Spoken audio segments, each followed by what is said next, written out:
Olá, a indústria está on e eu, Sandra Persen, também estou on conversando com vocês e trazendo hoje um convidado para lá de especial. Vamos falar sobre o Dia da Indústria, que é comemorado nessa quinta-feira, próximo dia 25 de maio. Para falar sobre a indústria, precisamos falar sobre o cenário econômico do país de Goiás. E para isso estamos recebendo com muita alegria o economista-chefe da análise econômica, André Galhardo. Tudo bom, André? Tudo bem, Sandra? É um prazer estar aqui com vocês. Muito importante estar aqui na Casa da Indústria, entender um pouco mais desse cenário industrial. O prazer é todo nosso. Vamos poder desfrutar da sua análise desse cenário. Foi criado o Ministério da Indústria e Comércio, que foi um pedido, de que forma que isso está impactando essas políticas monetárias. Tudo isso a gente vai saber daqui a pouquinho. É só rodar a vinheta.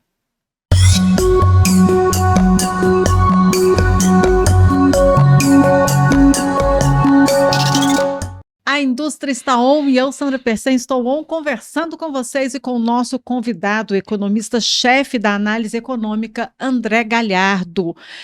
Vamos falar hoje sobre o Dia da Indústria. Dia 25 de maio é comemorado o Dia da Indústria. Vamos saber um pouquinho, André, como é que anda esse cenário para a indústria? O presidente Sandro Mabel muito tem falado que a gente tem sofrido um processo de desindustrialização no país. O que economicamente, quais são os fatores econômicos que têm contribuído para esse processo e o que a gente precisa fazer para impulsionar as indústrias? Olha, Sandra, esse cenário de desindustrialização, não é incorreto dizer que ele é global. Então a gente vê na África, em algumas partes da Ásia, na América do Norte, inclusive, uma perda da importância relativa da indústria em proporção do PIB. O grande problema do Brasil é que isso aconteceu de forma prematura. Né? Então, as pessoas dizem, bom, mas isso também acontece nos Estados Unidos, em diversos países da Europa. Boa parte da manufatura global acabou migrando para o leste asiático, China, Vietnã, Bangladesh, Filipinas, Indonésia. Então, é natural. Seria natural se o Brasil já tivesse num determinado estágio, né, de riqueza, de desenvolvimento econômico. Então, em teoria, a gente acompanha essa perda relativa da importância da indústria, mas de forma prematura. Isso é ruim para o Brasil, porque a indústria ela gera muito emprego, ela tem a capacidade de movimentar mais cadeias de produção. É importante ressaltar o seguinte: quando a gente fala em desenvolver a indústria nacional, isso não é um ataque à agropecuária, né? Tão importante para o Brasil. O Brasil é referência Na internacional. verdade, são áreas que se complementam. Exatamente. Então, não é a indústria ou o agro. Veja o exemplo maior de todos, né? Os Estados Unidos têm grande produção agro e tem um parque industrial gigante que passa por problemas também, né, em concorrência com a China, mas tem um parque industrial gigante. Como você disse, elas se complementam. Então, assim, esse processo de desindustrialização ele tem acontecido por diversos motivos. Eu ficaria muito tempo, mas eu destaco alguns deles, né? A migração de parte das cadeias produtivas para o leste asiático, o equívoco no uso de alguns regimes cambiais. A gente ficou 4 anos durante a década de 90 na implantação do Plano Real, com uma taxa de câmbio praticamente fixa, com um real muito valorizado. Depois disso, de 2011 a 2013, também a nossa moeda ganhou muita força em relação ao dólar, e isso sem uma contrapartida para a indústria poder competir com produtos chineses e asiáticos de modo geral. Então, fatores cambiais, geopolíticos, uma mudança, né, nas cadeias globais de valor acabaram fazendo com que parte dessa nossa força industrial acabasse migrando para outros lugares, e isso a gente precisa retomar, nem tudo está perdido. Né, como é um processo prematuro, então a gente vai trabalhar para reaver, para reverter esse movimento. Agora, de que forma que essas medidas, por exemplo, a manutenção dessa taxa exorbitante de juros, né? De que forma que isso contribui para esse processo? Porque acaba sendo um desestímulo ao setor produtivo? Sem dúvida, basta ver o volume de empresas em recuperação judicial, em falências, né? O presidente do Banco Central, o Roberto Campos Neto, ele tem criticado muito o volume de crédito direcionado no Brasil. Ah, tem muito crédito subsidiado, a gente precisa parar com isso, é por isso que a política monetária tem que ser tão dura. Eu queria conversar com o Roberto para perguntar para ele, será que o volume de crédito direcionado não é reflexo justamente das taxas de juros que a gente tem no Brasil? Porque é o empresário industrial, o empresário da parte do agro, ele precisa de crédito subsidiado, senão ele não sobrevive. Porque você olha a taxa Selic, ela já é exorbitante, como você disse. Eu vou usar o mesmo termo porque eu concordo com isso. Agora você olha as taxas de juros cobradas para capital de giro, para capital de investimento, isso é um absurdo no Brasil. Você conversa com empresários da Europa, com empresários de fora do Brasil, eles acham que a gente errou o número ao dizer para ele a taxa de juros praticada aqui no Brasil. Então, a taxa de juros contribui, né? A gente falou em retomar o processo de industrialização, de crescimento da industrialização do Brasil, e essa política monetária ultra restritiva que nós temos nesse momento, tivemos no passado recente, acaba impedindo que isso aconteça. É, de fato, um entrave para a indústria e para demais setores produtivos nacionais. Então, já que o senhor falou assim, vamos ouvir empresários aqui, o presidente Sandro Mabel, que acabou de chegar, que nos dá a honra aqui da presença dele também nesse programa. Tá bom, André. Tudo bem. Em comemoração ao Dia da Indústria, que acontece nessa quinta-feira, dia 25 de maio. E, presidente, nós estamos falando aqui sobre a importância, a influência, na verdade, dessa taxa de juros alta e o que isso significa, o impacto disso para o setor empresarial. E o senhor tem criticado também essa alta taxa de juros. A taxa de juros, em algum momento, como aconteceu no mundo todo, né, André, a inflação deu o mundo deu uma destemperada, as cadeias produtivas se perderam, então precisava de chip para o automóvel, não tinha, o chip desmanchou, tinha que levar, mas o frete multiplicou por 3, 4 vezes.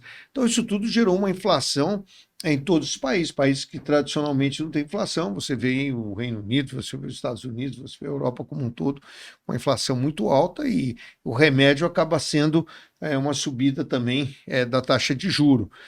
Agora, a do Brasil, ela sobe num ponto que ela é muito grande, mais do que isso, ela persiste nesse ponto.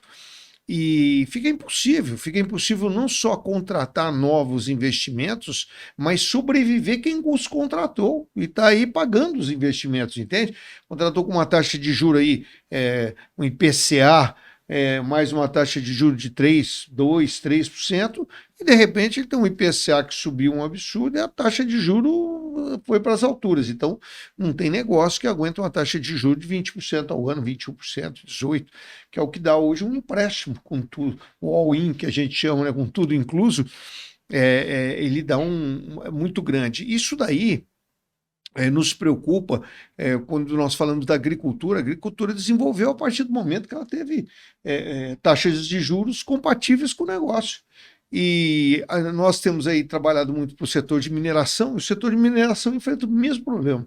O setor de mineração, ele também não tem dinheiro para financiar. Mineração é mais complicada ainda, porque a agricultura, você vai lá, arrenda uma terra, planta, daí 3, 4 meses você colhe. Mineração não, demora, você tem que pesquisar, depois você gasta um monte de dinheiro, você pesquisa, você olha, você faz, até que você consiga uma licença ambiental, isso são 4, 5, 6 anos, então são atividades que não tem como pagar uma taxa de juros de 14%, 13,75% ao mês, e mais ainda do que isso, e mais a inflação em cima, e que hoje é um negócio que está ficando a um ponto assim insustentável. Então você vê várias empresas importantes aí com muita dificuldade financeira. E aí o que o crédito faz nesse momento? Trava tudo. O pessoal não tem como pagar, o pessoal, peraí, deixa eu segurar meu dinheiro, porque eles têm um grande emprestador, que é o próprio governo. Então, você botar o seu dinheiro hoje a 13,75 é melhor que você sair emprestando ele para o mercado. Então fica todo mundo aí, o governo pega o dinheiro de todo mundo, então nessas taxas altas. Então, é uma preocupação muito grande que nós temos, principalmente nesse momento que você precisa de uma reindustrialização, fazer novos empregos, nós aproveitarmos todo o potencial que o Brasil tem de produção de matéria-prima e industrializar essas matérias-primas, que nós não fazemos isso. Uma grande reivindicação do setor industrial e do senhor especificamente no processo eleitoral foi a recriação do Ministério da Indústria e Comércio. O Ministério foi criado.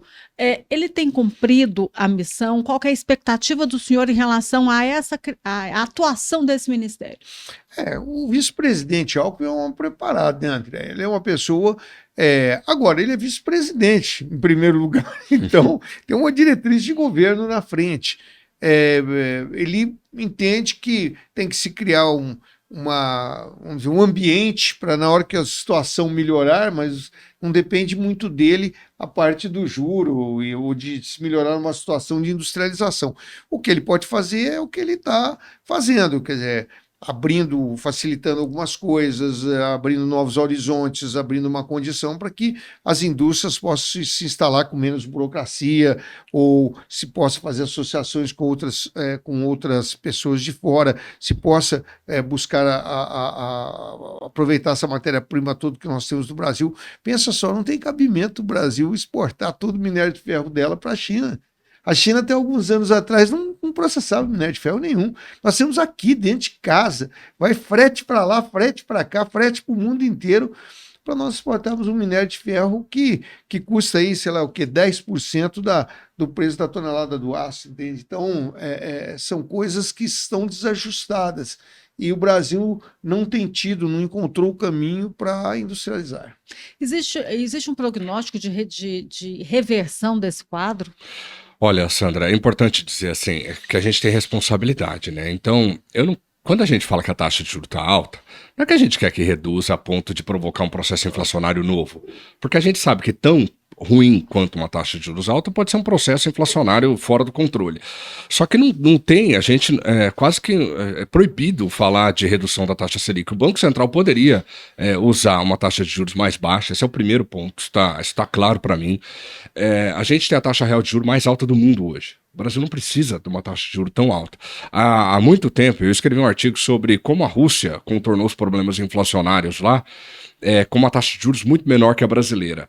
E dessa vez foi igual, né? O processo da guerra na Ucrânia desestabilizou também as cadeias produtivas do leste europeu, impactou fortemente a Rússia, e o rublo russo, a moeda russa, perdeu valor rapidamente, o que provocou um processo inflacionário agudo lá também. Bom, a inflação lá está mais baixa do que aqui agora. Qual o segredo? Será que a gente está usando uma ferramenta só? É só taxa de juros? A gente vai mexer sempre, né?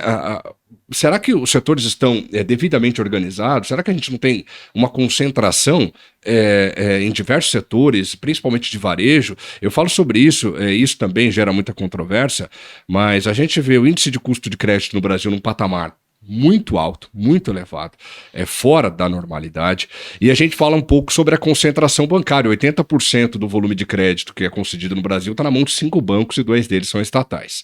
E aí os bancos dizem sempre que não, na verdade, parte da explicação para essa taxa tão alta é o nível de inadimplência. A inadimplência também é elevada, isso ajuda a explicar, mas o setor é altamente concentrado, então a gente tem que abrir os horizontes, assim como o vice-presidente, também ministro do Ministério do Desenvolvimento e Indústria, o Geraldo Alckmin, ao tentar conectar as coisas, debater novos propósitos para a indústria brasileira, promove sim um ambiente melhor. E é isso que a gente quer do Banco Central. Não é só a taxa de juros, a gente tem outras ferramentas, a gente precisa discutir urgentemente a forma como a sociedade produtiva brasileira e de crédito está organizada nesse momento. Não dá para entrar na guerra com uma arma só, né? Exatamente.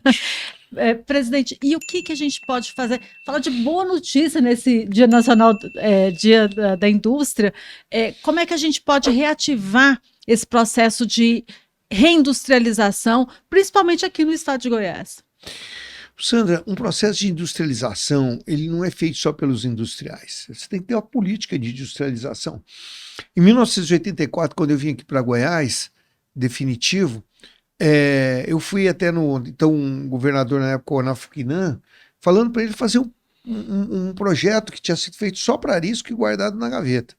Falando para ele fazer um projeto para nós, que era o projeto Fomentar, para nós podermos atrair novos investimentos. Então, isso daí Foi feito. Quando foi feito isso, Goiás vem experimentando crescimentos de industrialização.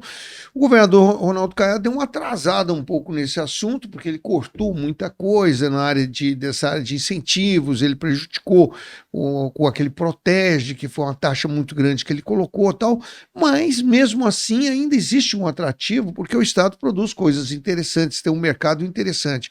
Então, você precisa ter uma política nacional. Se o governo federal definiu, o que a China definiu lá atrás? A China definiu o seguinte: nós vamos industrializar a matéria-prima do mundo inteiro. A que custo? Ao custo mais baixo que o mundo compra. Como? Aqui não tem encargo social, aqui não tem isso, não tem imposto, não tem nada, não tem meio ambiente, não tinha nada.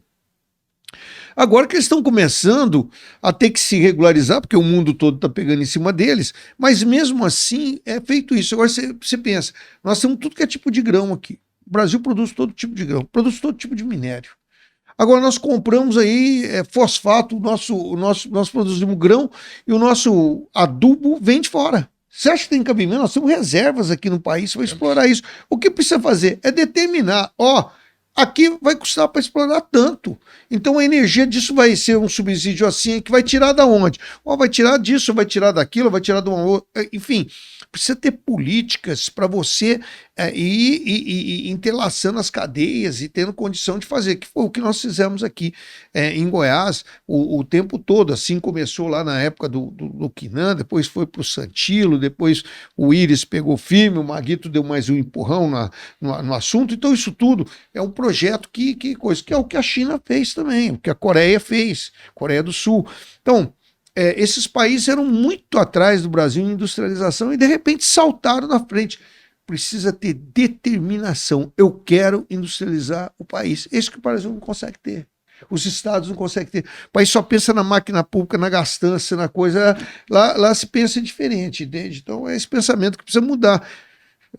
Que no Brasil, infelizmente, ainda se pensa muito você criar despesas. Você vê aí o governo, nós do governo do tempo fizemos um esforço danado para fazer aí o teto de gastos, e você vê a turma toda arrebentando o teto de gastos, que querem fazer gastança, populismo, são essas coisas que não podem, isso não cabe num país que quer se desenvolver. O país que quer desenvolver tem que segurar tudo que dá para segurar para aplicar onde ele quer aplicar, entende? Então, essa visão nós esperamos que ela possa vir, em algum momento ela possa vir.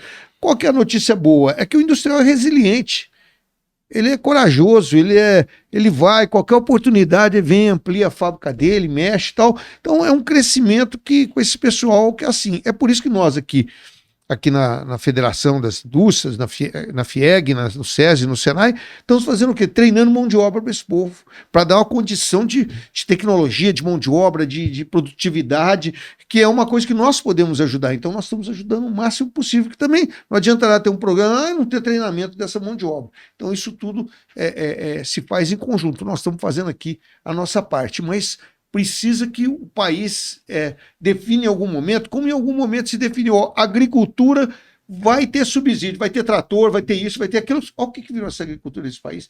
Se fizerem isso com a mineração, vira a mesma coisa. Se fizerem isso com a indústria, vai virar a mesma coisa. Nós vamos industrializar. Não sai mais um grãozinho aqui in natura. Todos eles vão ter que ser industrializados. O mundo vai ter que comprar do mesmo jeito. Por quê? Porque não tem quem produz.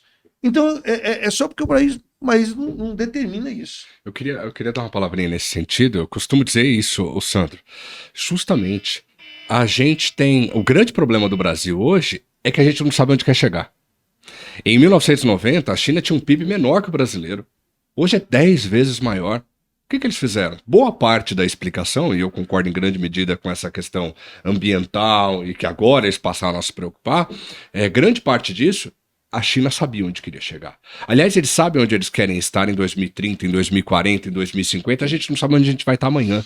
Exatamente. E esse é o grande problema, né? Então, eu acho que existem disputas políticas e acho que, assim, dessa questão de gastos públicos, eu acho que o governo precisa direcionar, né? Eu vejo a importância do Estado do gasto do Estado como uma importância de direcionar mesmo, de apoiar a indústria, assim como apoiou a agropecuária, apoiou em alguma medida, e precisa de mais, ouvindo aqui um empresário importante dizer isso, precisa de mais apoio ao setor de mineração. Então, eu acho que antes de mais nada é tentar entender para onde a gente quer chegar. Porque ferramenta a gente tem. né? Até ia falar, você pediu boas notícias, né, Sandra? Dia da Indústria, estamos comemorando o Dia da Indústria.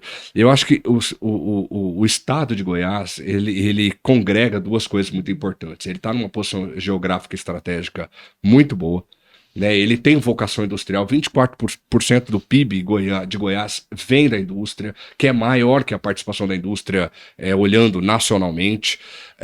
O estado cresce mais de 2 vezes mais rápido do que o país como um todo, e Goiás, justamente por esse posicionamento geoestratégico, tem como congregar a parte agro, que o Brasil é referência internacional, e a parte industrial, porque ele conecta grandes regiões brasileiras. Então, eu acho que se pudesse me perguntar hoje, um estado que tem condições de crescer mais rapidamente, olhando a indústria e olhando também essa vocação agrária, é o estado de Goiás.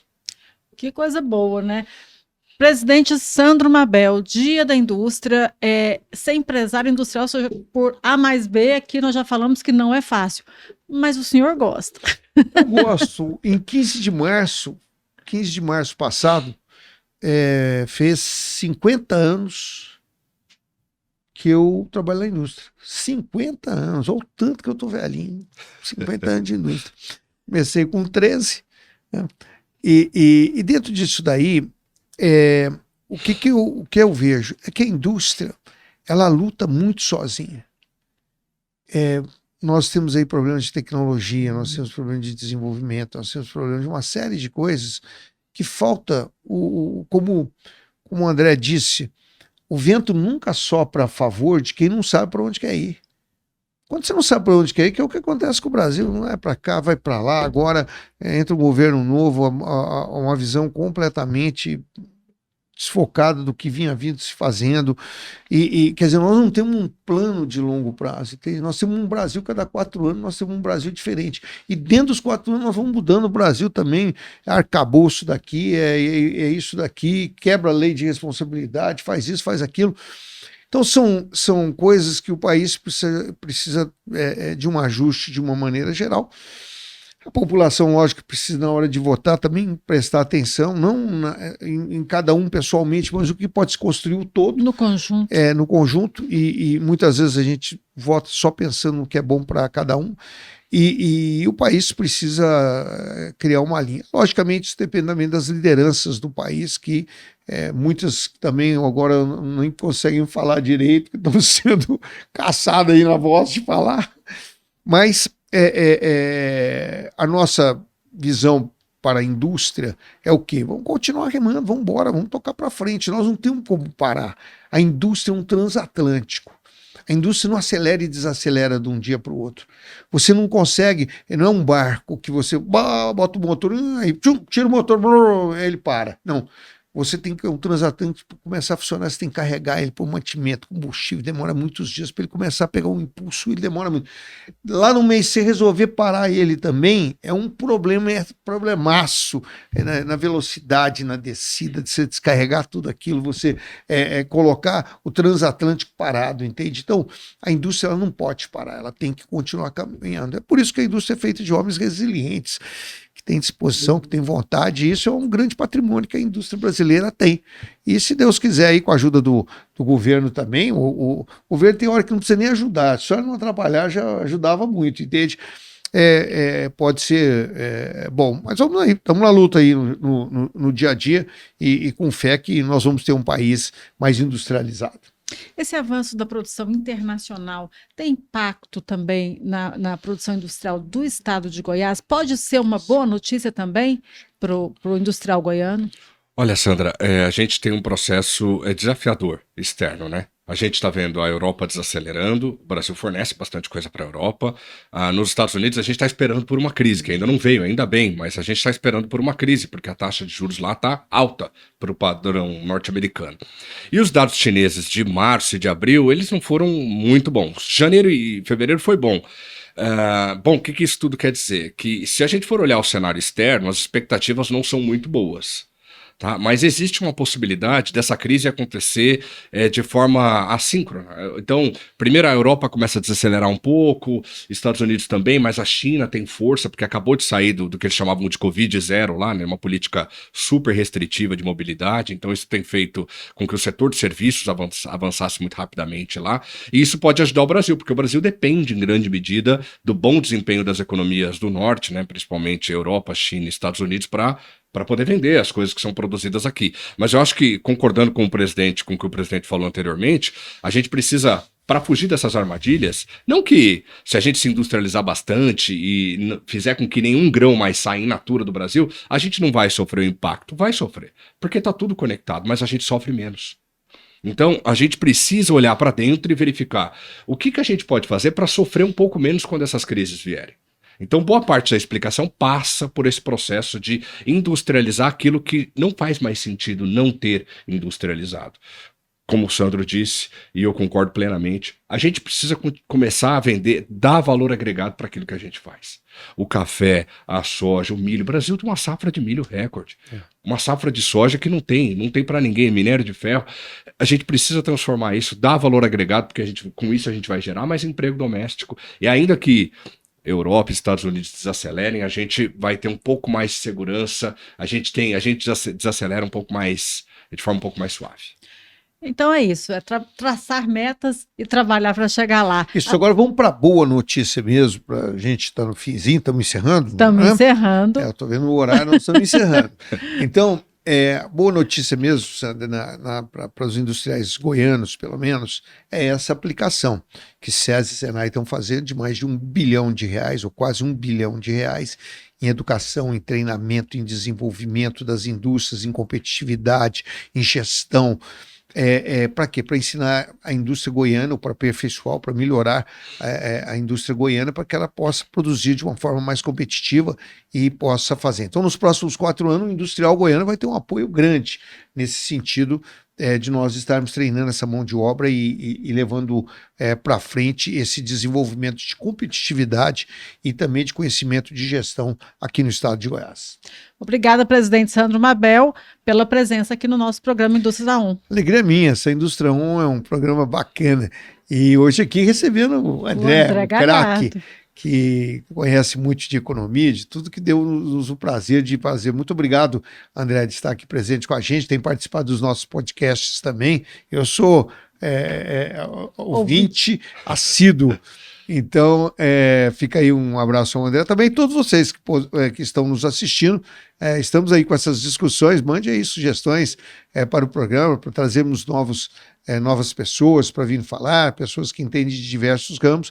Nós sempre procuramos dar o melhor para o pessoal da indústria, porque a indústria está A indústria é o presidente falando. E obrigado, André Galhardo, economista-chefe da Análise Econômica, pela sua presença. Gente, muito obrigado pelo carinho que vocês me receberam aqui. É um prazer contribuir com o industrial de Goiás e para a gente criar um país melhor, mais próspero para a gente. Muito obrigado pelas palavras também, presidente. E obrigada a você que esteve com a gente todo esse tempo e que acompanha também o nosso podcast Análise Econômica. Na próxima segunda-feira a gente volta com mais informações e novidades. Obrigada e até lá.